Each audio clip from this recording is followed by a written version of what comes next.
New at 5, child molester Bret Thompson saying that he's sorry the 8-year-old girl that he kidnapped and sexually assaulted has to suffer. 7 News reporter Lance Hernandez in court this afternoon when Thompson was sentenced to 24 years to life. Lance, this was an emotional day. Mike, an emotional day for the victim's mom, for the convicted molester, and for his foster mom.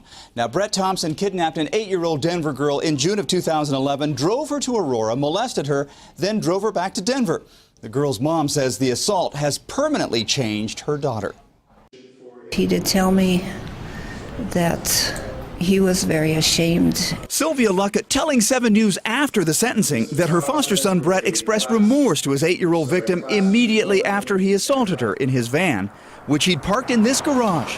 When she told him that she gave him God's blessings, that he teared up and he was so ashamed and he cried about it and wished that had never happened. The little girl's mom broke down in court, telling the judge that the day her daughter was kidnapped from this West Denver alley was the worst day of her life.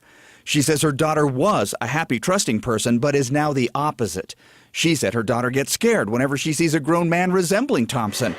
Prosecutors say this has been a difficult case. I think a lot of people expect that by the time you get to sentencing, there's some kind of closure. And I think for this family, it's just the beginning of the next hard day. Thompson became emotional when he told the judge that, like his victim, he knows what it's like to be afraid.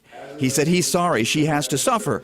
Sylvia Luckett said she's grateful that her foster son received just 24 years. She had earlier told 7 News that her heart goes out to the little girl. I do know that she is blessed. I know that God has blessed her, and she will be a survivor.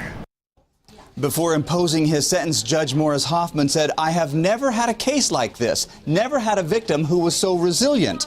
He said he hopes the girl can overcome what happened, and he said he hopes Thompson gets the mental health treatment he needs.